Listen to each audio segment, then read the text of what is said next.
11,000 બજેટવાળી સુરત મહાનગરપાલિકાના નવા પદાધિકારીઓની જાહેરાત થઈ ચૂકી છે। ગુરુવારે સવારે 10 વાગે નામોની જાહેરાત થવાની હતી। તે 3.5 કલાક મોડી જાહેરાત થઈ હતી અને બપોરે 1:30 વાગે સુરત શહેરના ભાજપના અધ્યક્ષ પરેશભાઈ પટેલે જાહેરાત કરી હતી। ગુજરાતના તમામ ખૂણાની તમામ ખબરો જોતા રહો ગુજરાત તકની યુટ્યુબ ચેનલ પર। અમને સબસ્ક્રાઇબ કરો, ઇન્સ્ટાગ્રામ અને ફેસબુક પર ફોલો કરવાનું ભૂલતા નહીં। ધન્યવાદ। સુરત મહાનગરપાલિકાના નવા મેયર તરીકે માયાબેન માવાણીની જાહેરાત કરાઈ છે। ડેપ્યુટી મેયર તરીકે સુધાકરભાઈ ચૌધરીની જાહેરાત કરાઈ છે। શાસક પક્ષના નેતા અલ્પાબેન મહેતાની જાહેરાત કરાઈ છે અને દંડક તરીકે ઉર્મિલાબેન ત્રિપાઠીની જાહેરાત કરાઈ છે અને જ્યારે સ્ટેન્ડિંગ કમિટીના ચેરમેન તરીકે રાજનભાઈ પટેલની જાહેરાત કરાઈ છે। તો આ નામોની જાહેરાત થઈ ચૂકી છે ને એ 3.5 કલાકનું સમય લાગ્યું હતું, કારણ કે જે 10 વાગે નામોની જાહેરાત થવાની હતી એ બપોરે 1:30 વાગે કરવાની હતી। 1:30 વાગે જાહેરાત થઈ હતી। તો આ સમય દરમિયાન પરેશભાઈ પટેલે સુરત શહેરના ભાજપના અધ્યક્ષ છે સુરત મહાનગરપાલિકાના હોલમાં તમામ પદાધિકારીઓને પરસેવો છૂટી રહ્યો હતો। એસી ચાલી રહી હતી, સંખ્યા લોકોની વધારે હતી। તો એમ કહેવાય રહ્યું છે જે નામ જાહેરાત થવાનું લેટ થઈ રહ્યું હતું એના કારણે ક્યાંક ને ક્યાંક નેતાઓ મૂંઝવણમાં મુકાયા હોય એમના કારણે પર પરસેવો છૂટી રહ્યો હતો અને લોકો પરસેવો સાફ કરી રહ્યા હતા। એવી તસવીરો પણ સામે આવી છે।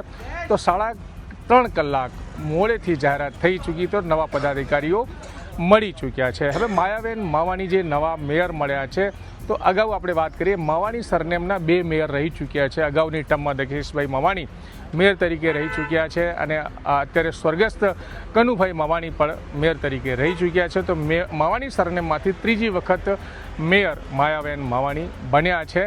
પાટીદાર સમાજમાંથી આવે છે, સૌરાષ્ટ્ર પાટીદાર સમાજમાંથી આવે છે અને પાટીદાર સમાજ વિસ્તારની વાત કરી લઈએ તો જ્યાં 5 વર્ષ પહેલાં ચૂંટણી યોજાઈ હતી એમાં આમ આદમી પાર્ટીનું ઉદય થયું હતું સુરતમાં અને 27 થી 28 જેટલા કોર્પોરેટર આમ આદમી પાર્ટીના ચૂંટાયા હતા। પાટીદાર વિસ્તારોમાં મોટો ફટકો ભાજપને મળ્યું હતું અને હવે ફરીથી એ વિસ્તારોમાં જ્યારે 5 વર્ષ પછી ચૂંટણી થઈ છે ત્યારે બીજેપીનો ફરીથી ઉદય થયું છે અને આમ આદમી પાર્ટીનું અસ્ત થયું છે। આખા શહેરમાંથી આમ આદમી પાર્ટીને માત્ર 4 કોર્પોરેટર જીતી ચૂક્યા છે અને જીત્યા હતા અને એક કોર્પોરેટર કોંગ્રેસમાંથી જીત્યો હતો। તો ટોટલ વિપક્ષની વાત કરીએ તો આમ આદમી પાર્ટી અને કોંગ્રેસને મળીને 5 જ કોર્પોરેટર વિપક્ષમાં ચૂંટાયા છે, પણ વિપક્ષની ભૂમિકા મહાનગરપાલિકામાં કદાચ નહીં રહેશે કે એના બી નિયમ હોય છે, કેટલાક કોર્પોરેટર સામે હોય તો વિપક્ષની ભૂમિકા અમને મળી શકે છે। તો વિપક્ષ વિહીન મહાનગરપાલિકા આમ કહી શકાય તો 115 કોર્પોરેટર સુરત મહાનગરપાલિકામાં બીજેપીના ચૂંટાયા હતા, એમાંના નવા નામોની જાહેરાત થઈ છે। તો માયાબેન માવાણી જે પાટીદાર સમાજમાંથી આવે છે અને પાટીદાર સમાજે બીજેપીને ખૂબ મોટી જીત અપાવી છે પાટીદારો વિસ્તારોમાંથી, તો ક્યાંક ને ક્યાંક બીજેપી એટલા માટે જ પાટીદાર સમાજને ફરીથી મેયરનું પદ ફાળે આપ્યું છે।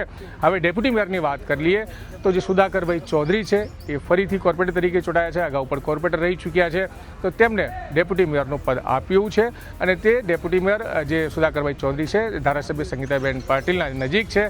CR પાટીલ જે સાંસદ છે અને કેન્દ્રીય મંત્રી છે એમના પણ નજીક ગણાય છે।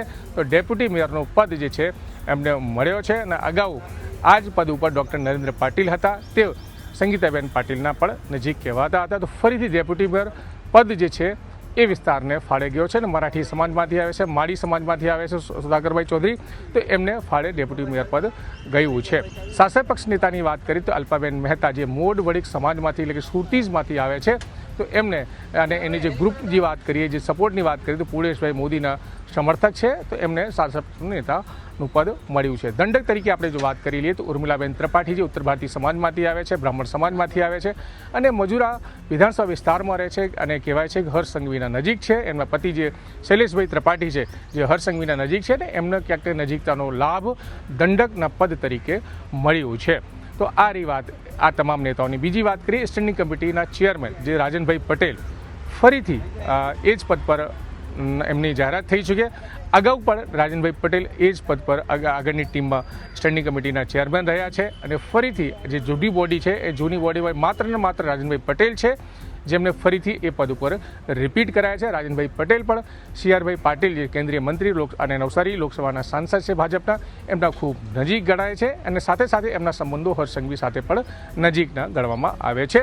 તો આ તમામ પદાધિકારીઓ અલગ અલગ નેતાઓની જે લોબિંગ છે એની સાથે સંબંધો છે અને જે અલગ અલગ સમાજમાંથી આવે છે, તો એ પણ મેં આપને જણાવ્યું છે। આ નવી જાહેરાત થઈ ચૂકી છે હવે કેટલાક નામો અલગ હતા જે ચર્ચામાં હતા કે ડેપ્યુટી મેયર માટે, શાસક નેતા માટે, દંડક માટે, સ્ટેન્ડિંગ કમિટીના ચેર માટે અનેક નેતાઓ, અનેક કોર્પોરેટરો રેસમાં હતા જે પોતાને બાહુબલી પણ ગણતા હતા અને એના મોટા નેતાઓ સાથે પણ નજીકના સંબંધો હતા.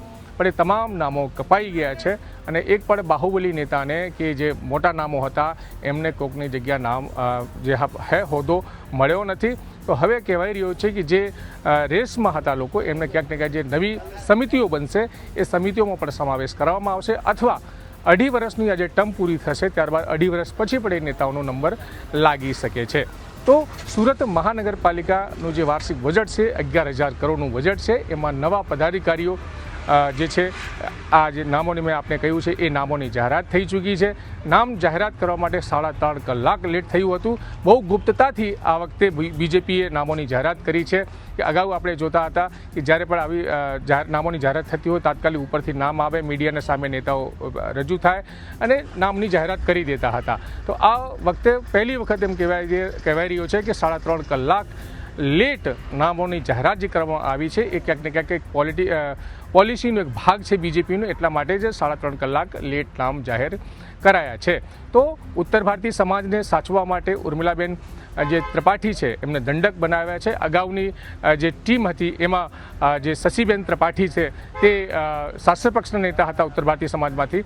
અને મરાઠી સમાજની વાત કરીએ તો મરાઠી સમાજમાંથી અગાઉ ડેપ્યુટી મેયર હતા અને ફરીથી મહારાષ્ટ્રમાંથી તે જે પાટીલ હતા અને હવે માળી સમાજને જે સુધાકર ચૌધરી માળી સમાજમાંથી આવે છે તો એ છે મહારાષ્ટ્રના છે તો એમને ડેપ્યુટી મેયર પદ આપ્યું છે. અને જે મોઢવડી જે મૂળ સુરતીઓની વાત કરીએ તો અલ્પાબેન મહેતા જે સમાજમાંથી પૂર્ણેશભાઈ મોદી આવે છે એ સમાજમાંથી અલ્પાબેન મહેતા પણ આવે છે તો એને શાસક પક્ષનું પદ મળ્યું છે. અને સૌરાષ્ટ્ર પાટીદાર સમાજમાંથી આવતા માયાબેન માવાણીને મેયર પદ મળ્યું છે. આ રાજનભાઈ પટેલની વાત કરી તો રાજનભાઈ પટેલ માત્ર એવા પદાધિકારી છે જેમને ફરીથી આ પોસ્ટ પર રિપીટ કરાયા છે. તો હવે આ લોકોની જે 2.5 વર્ષની ટર્મ છે એ પૂરી થશે ત્યારબાદ શું થશે, કઈ રીતે થશે એ તો 2.5 વર્ષ પછી જ આપણને ખબર પડશે. પણ હાલ જો આપણે વાત કરીએ તો મહાનગરપાલિકાને નવા પદાધિકારીઓ મળી ચૂક્યા છે. આ તમામ નવા પદાધિકારીઓ સામે એક જે ચેલેન્જ રહેશે હાલ પૂરતી આપણે વાત કરી લઈએ કે જે ચોમાસુનું સત્ર આવશે, ચોમાસામાં સુરત શહેરમાં દરેક જગ્યાઓ પાણી ભરાઈ જાય છે, ખાડી વિસ્તારોમાં પૂર આવે છે. તો એ પૂરથી કઈ રીતે આ લોકો સામનો કરશે, કઈ રીતે અને શું કરશે એ જોવાનું રહેશે. કારણ કે દર વર્ષે ચોમાસામાં સુરતીઓ પાણી ભરાવાથી પરેશાન થાય છે. તો આ ચેલેન્જીસ ક્યાંક ને ક્યાંક નવી ટીમ સામે રહેવાના છે. પણ 2.5 વર્ષ નેતાઓની આદત જ છે. આપણે જાણીએ છીએ કે જે કંઈ સમસ્યા હોય એનું નિરાકરણ કરતા હોય મહાનગરપાલિકાની ટીમ છે, અધિકારીઓ છે, નિરાકરણ કરતા હોય.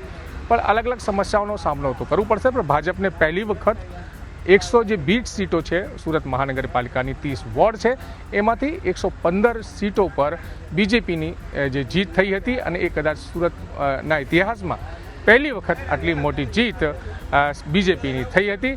અને એટલા માટે જ અલગ અલગ રાજ્યના લોકોને સાચવવા માટે ક્યાંક સમાજનો સાચવવા માટે આવી રીતે પદોની વહેંચણી કરવામાં આવી છે.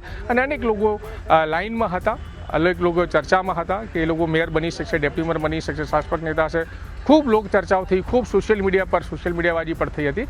પણ જે ચર્ચાઓ નામમાં હતા એમાંથી કોઈ પણ નામ પદાધિકારી માટે જાહેરાત કરાઈ નથી. સંજયસિંહ રાઠોડ, ગુજરાત તક, સુરત.